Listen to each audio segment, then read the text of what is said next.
So hello guys. तो ये हमारा पहला question, which of the following is the fourth generation cephalosporin. तो इसमें ऑप्शन दे रखे हैं हमें सिफेटेक्सोन, सिफेक्लोर, सिफोरोक्सिम, सिफेपिम। तो हमें पता ही है फोर्थ जनरेशन में जब हम देखेंगे तो फोर्थ जनरेशन की ड्रग में आता है पाई, और फिफ्थ जनरेशन की उसमें आता है रोल। तो हमें फोर्थ जनरेशन में देखना है, फोर्थ जनरेशन में पाई किसमें है, इसमें तो है ही नहीं पाई, इसमें भी पाई है नहीं, फुरोक्सिम ये भी नहीं है। तो पाई हमें सिर्फ दिख रहा है इसमें, तो हमारा आंसर क्या होगा, डी। अब हम ये एग्जैक्ट क्लासिफिकेशन से क्वेश्चन आया, तो आपका क्लासिफिकेशन मोस्ट इंपॉर्टेंट है फार्माकोलॉजी के पॉइंट ऑफ व्यू से। तो जैसे आप देख सकते हैं फोर्थ जनरेशन में पाई है, फिफ्थ जनरेशन में रोल है। सिफुरॉक्सिम आया था एक हमारा, सिफुरॉक्सिम हमारा सेकंड जनरेशन में है। और यहाँ पर ये हमारा फर्स्ट जनरेशन की ड्रग्स है, और वन टिन और आईएमई जो है थर्ड जनरेशन के उसमें आता है ये सफिक्स। सो अब हम अपने अगले क्वेश्चन की तरफ बढ़ते हैं। तो अगला क्वेश्चन है, which of the following is true for bone tissue cell differentiation and maturation. तो हमें बताना है कि इसमें से कौन कौन से स्टेप्स हैं जो बोन टिश्यू सेल डिफरेंशिएशन और मैच्योरेशन को दिखाता है, दर्शाता है। तो इसमें हमें ऑप्शन दे रखे हैं। सबसे पहले ए ऑप्शन पढ़ते हैं हम, ऑस्टियोजेनिक, ऑस्टियोब्लास्ट, ऑस्टियोसाइट्स। इसमें है osteogenic, osteoblast, osteoblast, osteocytes, osteogenic, osteoblast. और डी ऑप्शन है ऑस्टियोक्लास्ट, ऑस्टियोब्लास्ट एंड ऑस्टियोसाइट्स। अब सिंपल सा आंसर है, जब भी हमारा सेल्स बढ़ेगा, शुरुआत में होगा सेल डिफरेंशिएशन, तो वो होगा ऑस्टोजेनिक, जनरेट करेगा जो जेन। ठीक है, उसके बाद आपको पता ही है ऑस्टियोब्लास्ट। ठीक है, ऑस्टियोक्लास्ट, ये ऑस्टियोब्लास्ट ब्लास्ट जो आते हैं वो सेल बोन टिश्यू डेवलपमेंट में होते हैं, और ऑस्टियोसाइट्स फिर फर्दर मैच्योरेशन के लिए।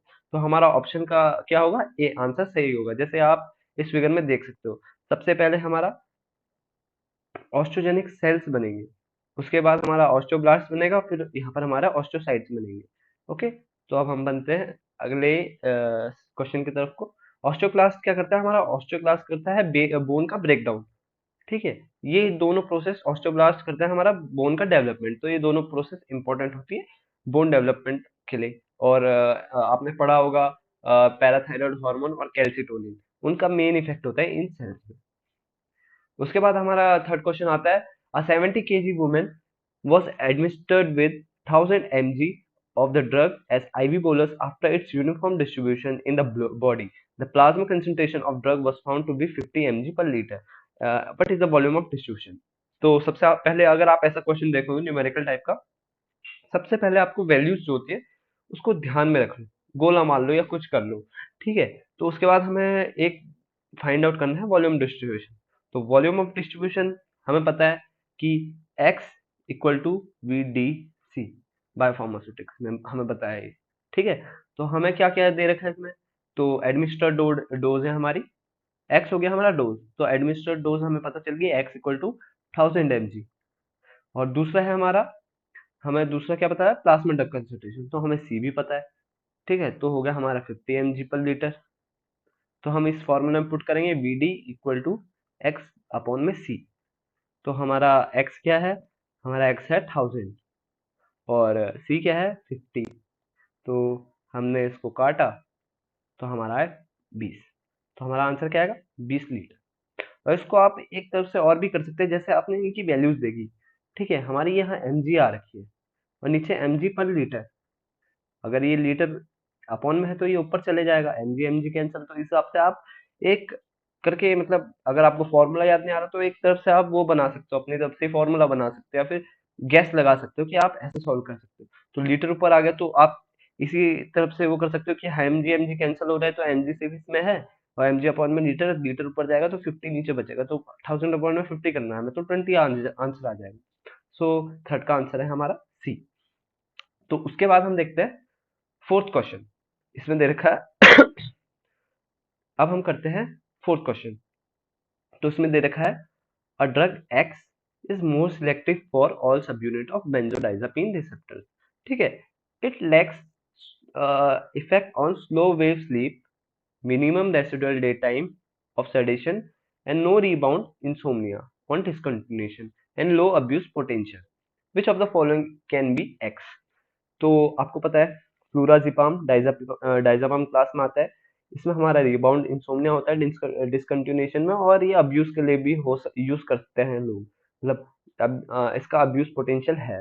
दूसरी बात है, फ्लूमाजीनिल क्या है हमारा, एंटागोनिस्ट, बेंजोडाइजापीन एंटागोनिस्ट, बेंजोडाइजापीन पॉइजनिंग में हम यूज करते हैं इसको।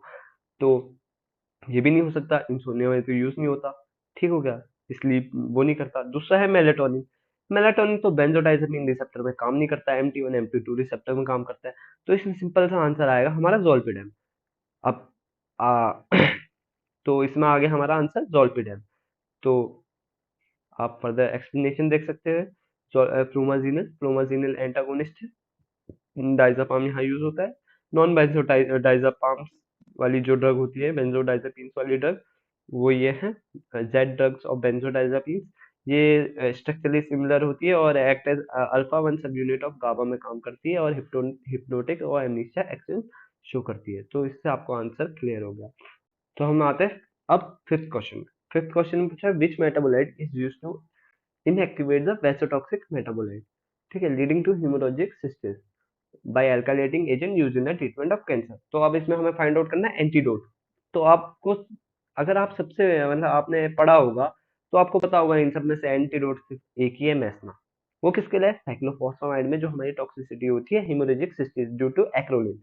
अभी आपको आगे एक्सप्लेनेशन में हम आपको फ्लो चार्ट दिखाते हैं। तो इसमें आप देख सकते हैं साइक्लोफॉस्फामाइड, साइक्लोफॉस्फामाइड क्या बनाता है, एल्डोफॉस्फामाइड, एल्डोफॉस्फामाइड क्या बनाता है, फॉस्फोरिमाइड और फॉस्फोरिमाइड मस्टर्ड, जो जिसका साइटोटॉक्सिक इफेक्ट होता है। तो ये कैंसर को ट्रीट करने में हेल्प करता है। दूसरा मेटाबोलाइट बनाते हैं ये एक्रोलिन। एक्रोलिन क्या होता है, हीमोरेजिक सिस्टिस, जो हमारा इसका साइड इफेक्ट है। तो मैस्ना क्या करता है, मैस्ना इसको ठीक करने के लिए यूज होता है, इसकी टॉक्सिसिटी ये इसके साथ बाइंड करता है और एक्रोलिन को इनएक्टिवेट मेटाबोलाइट बनाता है, जिससे हेमोरेजिक सिस्टिस नहीं हो पाती। अब आते हैं हम सिक्स क्वेश्चन में। All are true for metoclopramide except. तो इसमें सबसे पहले हमें फाइंड आउट करना है मेटाक्लोप्रोपामाइड काम क्या करता है। तो मेटाक्लोप्रोपामाइड हमारा काम करता है एंटी एमेटिक, ठीक है, ये काम करता है हमारा डी टू रिसेप्टर पे। अगर आपने एंटी एमेटिक में वो डायग्राम होगा कि एमएसएस कैसे होती है हमें, तो उसमें आपको ध्यान होगा सीटीजेड में हमारा मेटाक्लोप्रोपामाइड काम करता है। मेनली रिसेप्टर होते हैं वहाँ पर D2 5HT3, जहाँ पर ये काम करता है, और 5HT4 प्रोकाइनेटिक, मतलब ये ये प्रोकाइनेटिक एजेंट है, ठीक है, जो हमारा गैस्ट्रिक एम्पटिंग टाइम बढ़ाता है 5HT4 रिसेप्टर की मदद से करता है। बाकी 5HT3 और D2 रिसेप्टर जो है हमारा CTZ पे काम करके हमारा एंटी एमेटिक एक्शन शो करता है। तो सिंपली आंसर है 5HT1, जो हमारा ऑटो रिसेप्टर है वहां पर काम नहीं करता है। तो आप देख सकते हैं prokinetic agent, block D2 receptor, 5HT3 receptor and block 5HT4 receptor, ठीक है। और यहाँ पर आ गया हमारा जो हमारे कीमो रिसेप्टर टिकर जोन है, उसमें D2 रिसेप्टर होगा, और 5HT3 रिसेप्टर है, ओपोइड है, 5HT मतलब 5HT बोल रहा हूँ, H1 रिसेप्टर है, और M1 रिसेप्टर। ये 5 रिसेप्टर के नाम आपको याद होने चाहिए अगर आपको सारी ड्रग का मैकेनिज्म ऑफ एक्शन याद करना है, मतलब साइड पता होनी चाहिए कि यहाँ पर ये रिसेप्टर प्रेजेंट है। तो एक हिसाब से आप गैस लगा सकते हो कि क्या है आंसर। वैसे तो क्वेश्चन की प्रैक्टिस करोगे आप तो आपको ये आंसर तो पता ही होगा। उसके बाद अब हमारा अगला क्वेश्चन है कि ट्रास्टुजुमैब इज एन। तो ये क्वेश्चन जब आया था तो मेरे साथ वालों ने बोला था कि भाई ये क्वेश्चन नहीं आया था हमें, और सच बताओ तो मेरे को भी नहीं पता चला था कि ये इसमें आंसर क्या करूं। तो सबसे पहले तो ये मैब है पीछे, मोनोक्लोनल एंटीबॉडी है। तो मोनोक्लोनल एंटीबॉडी है, तो ये, और आपने इम्यूनोसप्रेसेंट, मतलब इम्यूनोसप्रेसेंट भी है, ये एक हिसाब से आप गैस लगा सकते हो कि इम्यूनोसप्रेसेंट है। तो इम्यूनोसप्रेसेंट कैंसर में हमने पढ़ा था, तो एक हिसाब से हम ये वाला इसको कट कर सकते हैं। तो अब हमारा तीन ऑप्शन बच गए। अब इसमें से हमें गैस लगाना है, तो मोस्ट ऑफ द बच्चे हमारा छोड़ देते हैं, पर ये याद करने वाला क्वेश्चन है। तो इसमें आएगा EGFR HER2 इनहिबिटर। तो इसमें मैकेनिज्म ऑफ एक्शन होता है इसका कि HER2 जीन जो होता है वो मतलब known as HER2 new ERB B2 की जीन की तरह से नोन होता है, is amplified about to 20 to 30% in the breast cancer. तो ट्रास्टुजुमैब जो होता है वो मोनोक्लोनल एंटीबॉडी होती है जो टारगेट करती है इसको और EGFR को, ठीक है। ये याद करने वाला है, मेरे को भी नहीं आता था भाई क्वेश्चन, कुछ क्वेश्चन हमें भी नहीं आते। वो होता रहता है, ऐसा कोई दिक्कत नहीं है। तो give given below are two statement, choose the correct answer from the option given below. तो इसमें सबसे पहले स्टेटमेंट वन दे रखा है, levodopa is metabolised peripherally but capable of crossing blood brain barrier, thus the best drug in the treating Parkinson। तो आपको इनमें से चूज करना है कि कौन सा ट्रू है ऑप्शन, करेक्ट, मतलब दोनों ट्रू है या एक ही ट्रू है। तो स्टेटमेंट टू बोलता है carbidopa cross the blood brain barrier, this a best combination for protecting levodopa in CNS. तो आपको आंसर फाइंड आउट करना है। लीवोडोपा क्या करता है, अभी आपने जैसे पार्किंसन में ये इसका मेटाबॉलिज्म और मैकेनिज्म एक्शन देखा होगा, साइड का एक वो डायग्राम होगा, वो अभी एक्सप्लेनेशन में आपको दिखाऊंगा, तो उससे सिंपली ये आंसर निकल जाएगा। तो आंसर है इसका C, statement one is true and statement two is false. तो अब मैं बताऊंगा कैसे। जैसे हमारा लीवोडोपा है, लीवोडोपा क्या करता है, easily cross blood brain barrier, जैसा हमें क्वेश्चन में दिया था। और कार उसमें स्टेटमेंट टू में क्या था, carbidopa can also cross blood brain barrier. पर कार्बिडोपा का काम क्या होता है, कार्बिडोपा का काम होता है लीवोडोपा को पेरिफेरली, मतलब ब्रेन के बाहर मेटाबोलाइज होने से रोकना। क्योंकि अगर ये ब्रेन के बाहर ही मेटाबोलाइज हो जाएगा तो ये ब्लड ब्रेन का क्रॉस नहीं कर पाएगा, क्योंकि dopamine blood brain barrier cross नहीं, डोपा जो होता है डोपामिन, वो ब्लड ब्रेन बैरियर क्रॉस नहीं कर पाता। पर लीवोडोपा करता है, लाइपोफिलिक ड्रग है, वो easily blood brain barrier cross कर लेता है। तो इसलिए हम कार्बिडोपा देते हैं साथ में, जो उसको पेरिफेरली मेटाबोलाइज होने से रोके। जैसे levodopa cross the blood brain barrier and decarboxylase to the dopamine, then increase the level of dopamine in the brain. और कार्बिडोपा क्या करता है, इनहिबिट डोपामिन डिकार्बोक्सिलेज, जो प्रिवेंट करता है conversion of levodopa peripherally in dopamine, but do not cross the blood brain barrier. So ये simple सा answer है। Next question, what do you mean by orphan drug. ये तो सीधा सीधा आंसर है, ये तो मैं बोल रहा हूँ 90% बच्चे सही करके आएंगे जिन्होंने जी पर्टिकुलर पढ़ा है। तो इसका आंसर है हमारा, drug which useful in treatment of rare disease. तो in ECG the P wave correspond to the following event. तो इसमें पूछा गया है कि जो हमारा वेव होता है, जो हम ईसीजी में देखते हैं, P Q R S T, तो उसमें पी वेव क्या रिप्रेजेंट करती है। तो सिंपल सा है इसका आंसर, एयरटेल डिपोलराइजेशन। आप ये एक्सप्लेनेशन तो आप देख सकते हो, पी वेव जो है ये है, ये एयरटेल डिपोलराइजेशन को दर्शाता है। उसके बाद क्यू आर एस कॉम्प्लेक्स जो है ये हमारा क्या करता है, वेंटिकुलर डिपोलराइजेशन, ठीक है। और उसके बाद टी वेव जो होता है वो हमारा वेंटिकुलर डिपोलराइजेशन। और यू वेव यूजुअली पूछते नहीं है, तो ये अननोन है, इसका कोई वो अता पता नहीं है। तो ये आप सिंपली इससे याद कर सकते हो, पी क्यू आर एस। तब अब आते हैं हम अपने नेक्स्ट क्वेश्चन में। ये है कि Alzheimer disease is mainly because of neuro generation of the following part of the brain. तो सबसे पहले आपको एल्जाइमर का पता होना चाहिए कि एल्जाइमर क्या होता है। एल्जाइमर में हमारी मेमोरी लॉस हो जाती है due to formation of beta amyloid, और इसमें न्यूरोफिब्रिल टैंगल्स भी बनते हैं।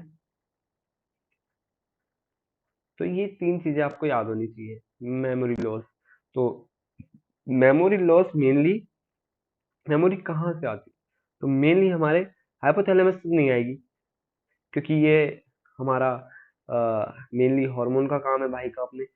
तो मेनली मेमोरी हमारी स्टोर होती है, अगर आपको ये बता दूं तो हिपोकैम्पस है।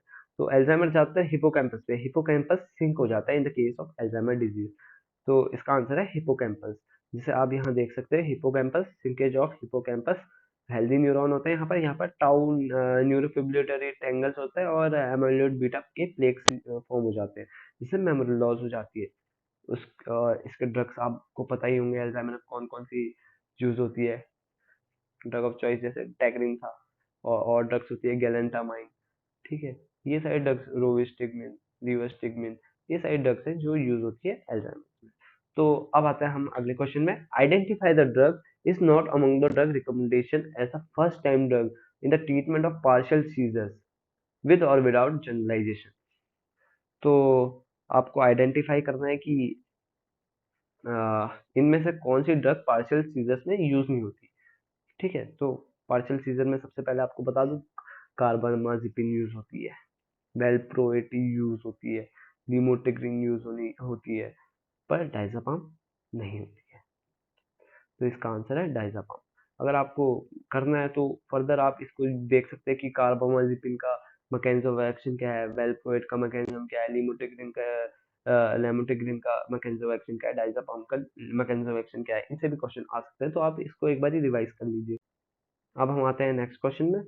Choose the most appropriate statement for the peptic ulcer disease cause by NSAIDs. तो इसमें पूछा है कि इसमें से सबसे अप्रोप्रिएट स्टेटमेंट क्या है जो peptic ulcer cause by Nephites होता है। तो नेफेट्स आपको पता ही होगा, पेप्टिक अल्सर कॉज करता है लाइक एस्पिरिन। तो इसमें हम क्या क्या कर सकते हैं, तो इसमें ऑप्शन दे रखे हैं H two antagonist of rapid healing of ulcer providing the NSAIDs is discontinued. उसके बाद आता है बी में H two antagonist of rapid healing, मतलब इसमें हमें नेसेट्स छोड़नी नहीं है, इसमें नेसेट्स छोड़नी है, इसमें नेसेट नहीं छोड़नी। अब तीसरा है proton pump inhibitor is to be given only if the NSAID is discontinued, इसमें छोड़ दी। अब NSAIDs are strictly contraindicated with the proton pump inhibitor, तो ऐसा तो नहीं है, ये तो सीधा आंसर गलत ही हो गया। तो अब हमें इन तीनों में से देखना है। तो अल्सर कॉज करने के लिए सबसे पहले तो हम नेसेस को डिसकंटिन्यू करेंगे, तो इस हिसाब से हमारा ये भी आंसर गलत हो गया। तो अब हमें इन दोनों में से चूज करना है। तो 5:2 भी हमारे पेप्टिक अल्सर में यूज होता है एंटागोनिस्ट, और प्रोटॉन पंप इनहिबिटर यूज होता है, पर आपको जानकारी के लिए बता दें प्रोटॉन पंप मेनली यूज होता है और नेसेस डिसकंटिन्यूएशन के साथ। तो हमारा आ गया सी आंसर। तो proton pump inhibitor is a drug of choice for Knesset induce gastric और डियोडिनल अल्सर। तो ये लाइन आपको याद रखनी है, ठीक है। तो अब हम आगे बढ़ते हैं। तो विच of the following is the not an example of mTOR inhibitor. तो अगेन कैंसर से आया है ये क्वेश्चन। सो कैंसर आपके लिए इंपॉर्टेंट टॉपिक है, इम्यूनोसप्रेसेंट और कैंसर की क्लासिफिकेशन याद कर लेना प्लीज। तो इसमें से कौन सा एमटोर इनहिबिटर नहीं है, तो हमें पता है टेक्रोलीमस जो होता है कैल्सिन्यूरिन इनहिबिटर है। डायरेक्ट क्लासिफिकेशन से आया है, कैल्सिन्यूरिन इनहिबिटर है, एवलोलिमस और सिरोलिमस और टेमसिरोलिमस, ये तीनों हमारे एम्प्टोर इनहिबिटर है, बस ये नहीं है। तो इसका आंसर आएगा हमारा बी, ये कैल्सिन्यूरिन इनहिबिटर है। अब क्लासिफिकेशन देख लो, कैल्सिन्यूरिन इनहिबिटर में आता है टेक्रोलिमस, साइक्लोस्पोरिन, एम्प्टोर में आता है सिरोलिमस, एवलोलिमस और टेमसिरोलिमस, और बाकी ये है बायोलॉजिकल एजेंट्स और अदर। तो अगला है हमारा है normal value of HbAIC falls in the range of. तो ये तो याद करने वाला क्वेश्चन है, ठीक है। और ये आपके लिए बता दूं, HbAIC हम डायबिटिक पेशेंट के उसमें चेक करते हैं टेस्ट। तो इसका आंसर है 6.5 टू 7.5, ये डायरेक्ट याद करने वाला है HbAIC टेस्ट। ये ग्लाइसेटेड हीमोग्लोबिन है, लेस देन अगर 5.7 होगा तो हमारा नॉर्मल रेंज है, 5.7 टू 6.4 होगा तो pre diabetic and risk of hypoglycaemia, और उससे ऊपर होगा तो डायबिटिक मेलाइटिस, ये हो गया। अब when is the new drug application is made. तो न्यू ड्रग एप्लीकेशन, अब इसके पहले हम ऑप्शन देख लेते हैं। Once the animal studies is done and drug is declared safe in the animal. तो फर्स्ट ऑप्शन ये है हमारा, once the animal studies are done and drug is declared safe and effective in animal studies. अच्छा बेटे, अच्छा ये बात है, इफेक्ट इसमें इफेक्टिव भी जोड़ दिया। After phase 3 clinical trials and after phase 4 clinical trial. तो phase 4 clinical trial post marketing के बाद तो ड्रग सेफ ही है, सब कुछ हो जाता है, तो ये ऑप्शन तो गलत ही है।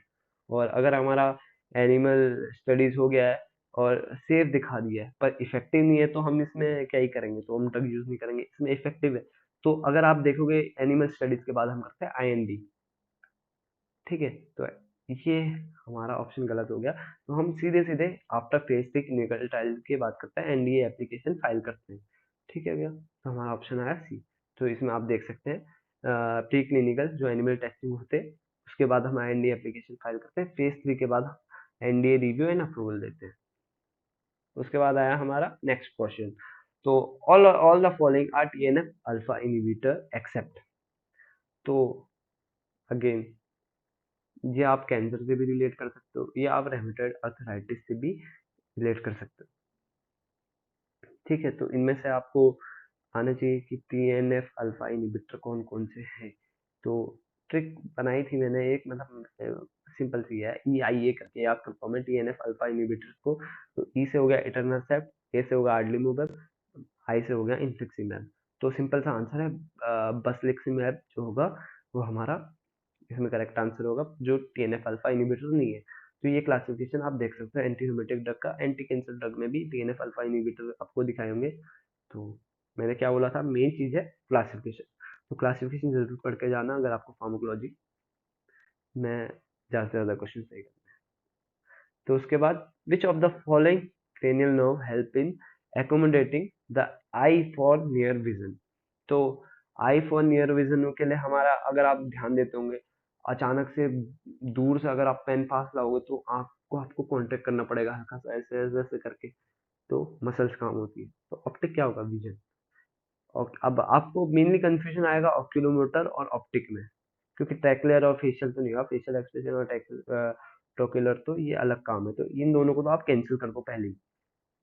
ठीक है, उसके बाद है हमारा ऑप्टिक और ऑक्यूलोमोटर। तो हमारा जब भी हम पेन पास लेंगे तो हमारी मसल भी काम कर रही है, तो उसमें मोटर। तो ऐसे करके आप आंसर सही कर सकते हो। तो इसका आंसर आएगा ऑक्यूलोमोटर, जैसे आप याद भी रख सकते हो। ये सबसे बढ़िया तरीका है आंसर निकालने का, जिसमें आप ऑप्शंस को एलिमिनेट करते जाओगे। इससे आपके चांसेस बढ़ जाएंगे सही आंसर के लिए। और अगर आपको आंसर आते ही है तो डायरेक्ट लगा दो, पर मैं एलिमिनेशन मेथड यूज करता हूँ ताकि मेरा आंसर सही हो जाए। तो इसका हो गया था।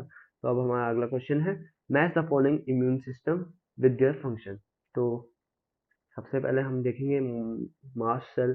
मास्ट सेल आपने देखा होगा, एलर्जिक रिस्पॉन्स क्रिएट करता है अस्थमेटिक पेशेंट के कोर्स में। मास्ट सेल, हमारे मास्ट सेल स्टेबलाइजर देखे होंगे आपने, तो उसके एग्जांपल आपको याद होने चाहिए। तो इसमें आएगा एलर्जिक रिएक्शन। ठीक है, उसके बाद आएगा लिम्फोसाइट्स। लिम्फोसाइट्स का होता है मास्टर इम्यून सिस्टम। सबसे पहले लिम्फोसाइट्स ही आप, मतलब लिम्फोसाइट्स ही हैं जो है इम्यूनिटी में। ठीक है, उसके बाद टी सेल क्या होता है आपको पता है, सेल मीडिएटेड। टी सेल का सेल मीडिएटेड आएगा। मोनोसाइट्स और मैक्रोफेज क्या करता है, phagocytosis.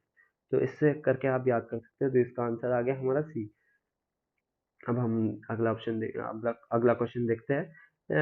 लेटल जेनिकुलेट्स nucleus is associated with. अरे भैया, इतना मुश्किल क्वेश्चन। अब इसमें बच्चे क्या करेंगे, सीधे तुक्का लगाएंगे, पर तुक्का नहीं लगाना, जो क्वेश्चन नहीं आता उसको छोड़ देने का। पर ये आपका मेमोरी बेस्ड क्वेश्चन है, ये आपको याद ही करना पड़ेगा, इसमें कुछ नहीं करेंगे। तो इसका आंसर है विजन। तो याद कर लो, मैं तो कहूंगा याद कर लो, छोड़ने का क्या ही फायदा। उसके बाद आएगा हमारा which of the following has been found to act as a male contraceptive without affecting libido and potency.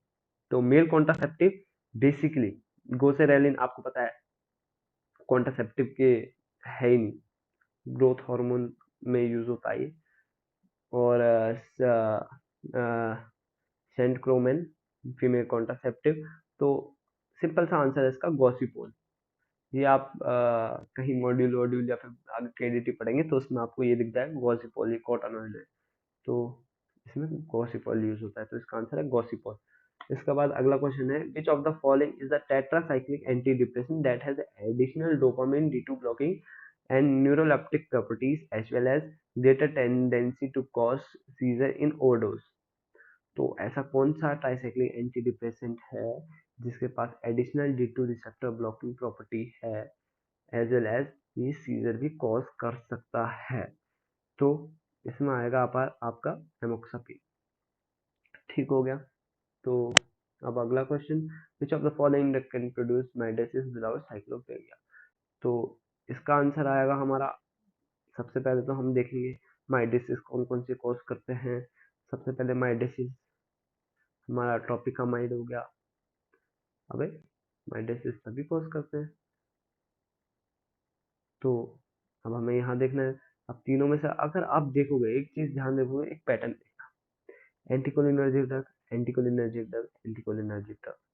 तो सिंपल सी बात है, कैंसिल कैंसिल कैंसिल। इसमें से एक ही अलग ड्रग दिख रही है मेरे को, एफिड्रिन। ये हमारा एडिनर्जिक रिसेप्टर्स पे काम करती है। तो आंसर क्या होगा, देख रहे हो आप, कॉमन चीजें निकालनी है, ये दिमाग आपको पेपर में लगाना है, कौन कौन सी हम कहाँ कहाँ से चीजें हटा सकते हैं। देखो भाई, आंसर तो आपको कोई भी बता देगा, आपको ट्रिक ढूंढनी है कि कैसे हम पेपर में आंसर देंगे, क्या क्या क्या दिमाग लगा सकते हैं हम। तो ये आप दिमाग लगा सकते हो कि हाँ भाई, ये भी कोलिनर्जिक ड्रग है, ये भी कोलिनर्जिक ड्रग है, ये भी कोलिनर्जिक ड्रग है, इसमें बस एडिनर्जिक ड्रग एक ही है, तो ये है। और माइडेसिस देखो, सबसे पहले तो देखना कि सारे माइडेसिस वाले हैं। हाँ, सारे माइडेसिस वाले हैं, फिर देखना कौन सा एंटीकोलिनर्जिक है, कौन सा एडिनर्जिक है, तो वो देखा आप। तो एडिनर्जिक वाले आपने कैंसिल आउट कर दिए और बस एक ही मतलब कोलिनर्जिक वाले कैंसिल आउट कर दिए, एक ही बचा है फिर एडिनर्जिक वाला, उसको लगा दूं, सिंपल आंसर। उसके बाद आया हमारा hypertensive patient receiving a drug bye. तो एक हाइपरटेंसिव है जिसको हाइपरटेंशन है वो ड्रग वाई यूज करता है manage BP, was prescribe a tricyclic anti depressant. ठीक है, ये ट्राइसाइक्लिक एंटी डिप्रेसेंट मेन है भाई इसमें, ठीक है, इसको ध्यान देना भाई पे, tricyclic anti depressant. As a result there is abolition of anti hypertensive action Y. ठीक है, which of the following drug could be Y. तो पूछा वाई ड्रग क्या हो सकती है, तो सबसे पहले आप देखोगे वाई ड्रग दे रखी है हमें, वो बीपी को मैनेज कर रही है। फिर हमने अ, फिर हमने एक ट्राइसाइक्लिक एंटी डिप्रेशन दी। अब ट्राइसाइक्लिक एंटी डिप्रेशन, अब डिप्रेशन है भाई, घुटनों में तो होगा नहीं, ठीक है, और जिसका दिमाग घुटनों में हो उसका तो हो सकता वहां पर काम कर सकता है, पर ट्राइसाइक्लिक एंटी डिप्रेशन काम करता है ब्रेन में, सेंट्रल, ब्रेन का है सेंट्रल वो काम है। ठीक है, तो अब सेंट्रल आपको पता चल गया। अब कौन सी ड्रग है जो सेंट्रली एक्टिंग मतलब सेंट्रली एक्ट करती है बीपी को कम करने के लिए, तो एटिनोलॉल क्या करती है हमारा, एटिनोलॉल करती है हमारा बीटा बीटा ब्लॉकर्स में काम, डायरेक्ट बाहर हार्ट पे, डेल्टाजम कैल्शियम चैनल ब्लॉकर ये कैप्टोप्रिल एस इनहिबिटर। तो हमारा एक ही आंसर है, अल्फा टू है, अल्फा टू एगोनिस्ट, तो वह है क्लोनिडीन जो हमारा काम करती है।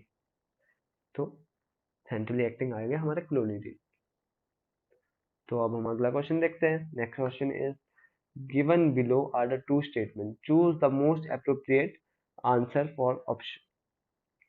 ठीक है, statement one, vasospastic angina, the imbalance occur when the myocardial oxygen requirement increase as during exercise and coronary blood flow does not increase proportionally। अरे ये क्या लिखा है भाई, तो इसमें आप देख सकते हो सबसे पहले एक्सरसाइज, ड्यूरिंग एक्सरसाइज में मायोकार्डियल ऑक्सीजन रिक्वायरमेंट इंक्रीज हो जाती है, ये दो भी सही है। कोरोनरी ब्लड फ्लो क्या आता है, डज नॉट इंक्रीज, मतलब ब्लड फ्लो बढ़ते नहीं जाता। तो वैसोस्पास्टिक एंजाइना में हाँ होता है, वैसोस्पास्टिक एंजाइना हमारा एक्सरसाइज के टाइम पे होता है, चेस्ट पेन ड्यू टू मतलब हमारा ब्लड सप्लाई, ऑक्सीजन सप्लाई अच्छे से नहीं पहुंच पाती हार्ट पे, तो ये होता है। उसके बाद हमारा सेकंड रीजन आता है, सेकंड स्टेटमेंट आता है, Prazimental angina, oxygen delivery decrease as a result of reversible coronary vasospasm। तो प्राजिमेंटल एंजाइना में भी यही होता है, एंजाइना में आपको पता है decrease in oxygen supply, blood supply in the heart, ठीक है, और रिवर्सिबल कोरोनरी वेसोस्पाज्म, तो वेस्कुलर स्पाज्म रिवर्सिबल हाँ होता है। अगर इन द केस अगर स्टेटमेंट के आगे उन्होंने एक्सरसाइज लिखा होता तो ये स्टेटमेंट हो जाता गलत, क्योंकि ये रेस्टिंग फेज में होता है।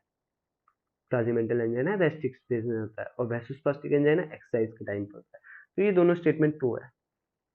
ठीक है, तो वो बात आपको ध्यान रखनी चाहिए। अब आते हैं हम अगले क्वेश्चन पे, which of the following drug use in chemotherapy और some type of leukaemia satisfy the statement. इसमें आता है it is effective orally, it has near 100% oral bioavailability. तो आपको फाइंड आउट करना है कि इनमें से कौन सा ड्रग है जो ल्यूकेमिया को ट्रीट करने में यूज होता है। ठीक है, and it is effective orally, orally effective होता है और लगभग 100% बायो अवेलेबिलिटी है। तो इसका आंसर है हमारा हाइड्रोक्सी यूरिया, ये ल्यूकेमिया को ट्रीट करने में यूज करती है मेनली। तो अब हम आते हैं नेक्स्ट क्वेश्चन में, which of the following hyperlipidemic drug act via GPCR. तो एक्ट वाया जीपीसीआर बड़ा महत्वपूर्ण क्वेश्चन है, तो हम सबके मैकेनिज्म ऑफ एक्शन देखेंगे।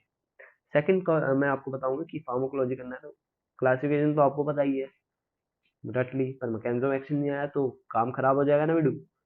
तो मैकेनिज्म ऑफ एक्शन भी आपको पढ़ना बहुत जरूरी है। तो जैसे एटोरवास्टेटिन, ये क्या करता है, एंजाइम को रिडक्टेज एंजाइम इनहिबिटर, जो कोलेस्ट्रॉल का फॉर्मेशन इनहिबिट करता है। तो जीपीसीआर नाम ना, फिनोफिब्रेट, पीपीआर, एजिटोमेब, स्कुस्टेंट। तो इसमें से एक ही आंसर आएगा हमारा निकोटिनिक एसिड। तो सो यहीं तक था। तो मैं आपको एक सजेशन दूंगा, अगर आपको जीपेट में अच्छा स्कोर करना है तो मैं कहूँगा रिवीजन ज़्यादा से ज़्यादा करें, क्वेश्चन की प्रैक्टिस उससे और ज़्यादा करें, और मॉक टेस्ट तो उससे और ज़्यादा देना। ठीक है, इन चीज़ों से क्या होता है, आपकी आदत बन जाती है, कॉन्फिडेंस बढ़ जाता है। स्वस्थ रहो, सही रहो, मज़े करो भाई। Bye bye.